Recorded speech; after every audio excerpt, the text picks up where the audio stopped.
Best innovations are ones that are painkillers, not vitamins. 25 years ago, responsible business meant writing a check. Now it means rethinking how we source, how we sell, who we hire, and what we stand for, all while navigating AI, geopolitical disruptions, and scrutiny from every direction. These conversations are for anyone who believes business can and should be a force for good. We hope they sharpen your thinking and your impact. Well, good morning, Shez. Thank you for joining us. It's my pleasure. You have a very exciting role at Philips. Can you tell me what you do, what you focus on? Absolutely. So I'm the Chief Innovation Officer at Philips, and my role is to help bring innovation across our portfolio of products and services. And then the other thing I do is I run our software business. So all the medical enterprise informatics business that I run as well, it's a software business at Philips. So one horizontal, one vertical.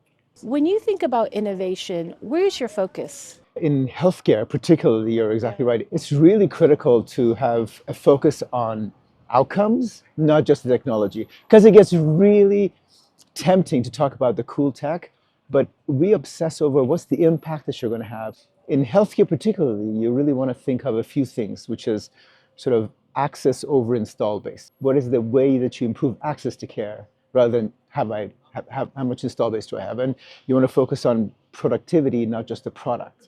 And because in healthcare, there's such a shortage of staffing that using AI to bring productivity is really important. And then the other thing in healthcare is that you really need to focus on partnerships, because this era of the age of intelligence is one in which health systems really need partners, and tech partners like Philips need health systems to really collaborate and work to be able to apply AI to the actual problems of the bedside. So focusing on access, focusing on productivity, focusing on partnerships, these are the things that are going to be able to go from a cool technology of AI to actually the impact of AI. When you think about AI and people are obsessed over engagement, I have engagement. Great. Do you have outcomes? Great. Do you have productivity? And it requires a specific leadership mindset. What mindset do you and your Philips team bring when you think about innovation? The most critical mindset you want to bring is you want to start from the problem at the bedside and work backwards, rather than start from the technology and work forward. And really obsessing over that patient-clinician interaction and what is the pain point that you're trying to solve for. And that external focus is an absolute critical leadership and actually team mindset. So that's how it begins. You know, we talk about you got to invest in your customers' problems, not in your ideas. And so that mindset sets you off in the right direction, because no matter what you do at that point, you're actually trying to build something that is actually a pain point. There's a great quote, which I didn't come up with, but it's this idea that best innovations are ones that are painkillers, not vitamins. So you want to actually solve a problem, eliminate a pain point. That mindset is critical.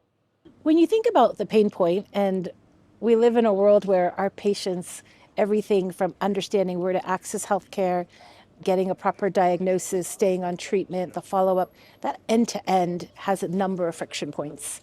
And how do you prioritize? Is it a point solution, or do you step back and say, wait, it's actually about journey transformation at this moment? Changing the care continuum involves thinking end to end.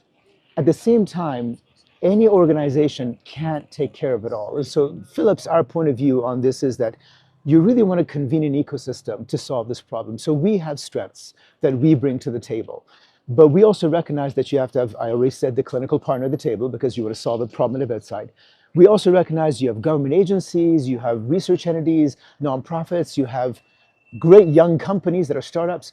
And so it is solving the problem end to end while realizing that you need to bring your own strengths. And so in Philips, for example, cardiac is a great example. In our Azurion platform for transforming cardiac catheterization and interventional procedures of the heart, we bring incredible skill and technology to bear there, but we also recognize that you got to be able to elevate the training. If you're deploying in a region where it might not have the right skill sets, elevate training, make sure the clinicians and the staffing know how to do that. And that might be other organizations that come in to solve that problem. So just putting a cath lab somewhere may not be enough, but you need to have the broader ecosystem to make sure that the competencies, the skills, and the ability to actually process patients through are there. So it is a team sport. Yeah. But also you're right, you need to think end to end, not just how do I just add technology into a system. In fact, at the end of the day, the best outcome is when you build greater resilience. When you go into a country or in a health system, you're not really trying to create a parallel process, a parallel system. Well, we're going to add technology and then you do it over here. But rather find out how you bring that technology into that system, leverage its strengths, build greater resilience with the technology, with the processes, with the people, and then to make it better. I love that. What are you most excited about when you look at your portfolio of innovation? Given where healthcare is, where there is such a shortage of labor, which backs into a paucity of access and patient wait times, the thing that we really focus on is that how do you improve productivity? And when you look at any of the innovations in Philips, what our customers are telling us is that, look, we don't have enough staff, we don't have enough nurses, we don't have enough physicians.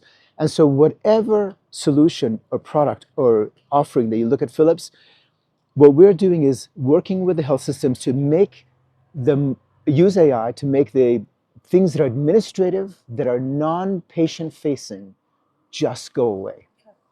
And that allows the clinician to spend time with the patient. So our focus in all of it, whether it's in MR, CT, whether it's patient monitoring, our software, is how do you make non-clinical work, automate procedures, make administrative tasks go away. So that categorically is an area of focus that we have. When we talk about pain points, the labor shortages, the number of time you hear clinicians working on reporting, working on administrative burden, we've heard that it takes the joy away from practicing in clinical care. Let me ask you another question. You are a global company, and we live in a world where health systems are quite different across the world.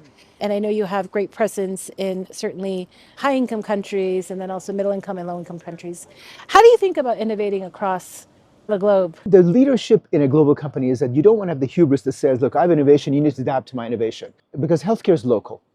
For sure, healthcare is local. Competencies are different across countries. And so the same company, Philips, in different areas of the world approaches it differently. So for example, recently we partnered with Indonesia, the government of Indonesia, to be able to deploy, I mentioned cardiac cath labs throughout Indonesia. But in that setting, we also need to build the competencies in how to do the procedures, the cardiology expertise, the ancillary staffing expertise. And so that's an example of technology that comes into Indonesia, but comes with, we bring it with all the necessary surrounding requirements to be able to actually use it. Then if you, for example, go to UK and the work we're doing with NHS, they're different. It's not about building infrastructure to do this, but for them, they're overstretched. And in order to be able to assess cardiac rhythm anomalies, they can't do it as an inpatient setting, they're trying to outpatient. So our patch and our Cardiologs product is helping with the NHS to monitor patients at home. So same company, innovation, but very different ways of engaging based on the local health system, based on where they are, to your point, whether they're well mature, developing. That tailoring is critical because you can't have one size fits all. Even though we're innovating, we're deploying differently. Absolutely. And as you think about certain countries, when we drop solutions in, that it's not only training how to use the equipment, but how do you service the equipment? How do you make sure that you're interpreting it correctly? And so there's a number of steps that come along in ecosystem shaping to be able to really benefit from these solutions. I have two more questions for you. My next one is around, when you think about Fortune 500s, this idea of profit and purpose, what message would you share with other leaders? What guidance do you have for leadership? One of the things I love, and I joined Philips because of this, is because we have a board level goal to improve the health and well-being of 2.5 billion people every year by 2030, of which 400 million should be underserved communities and individuals.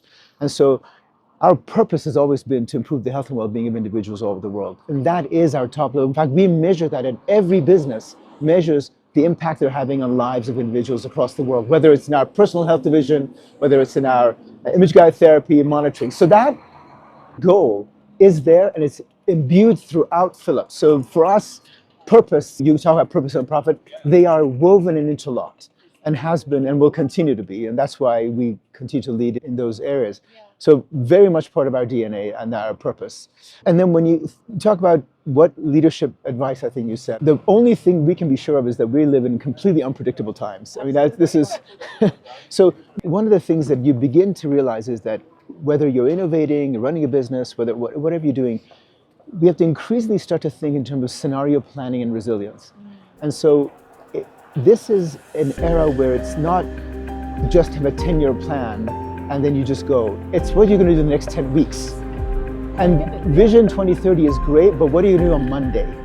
when you actually go back to work. And so this idea of this bimodal where you keep a vision and a North Star, but have scenario planning and thinking through short-term experiments and how to actually advance is critical, because unpredictability is the only thing that's predictable.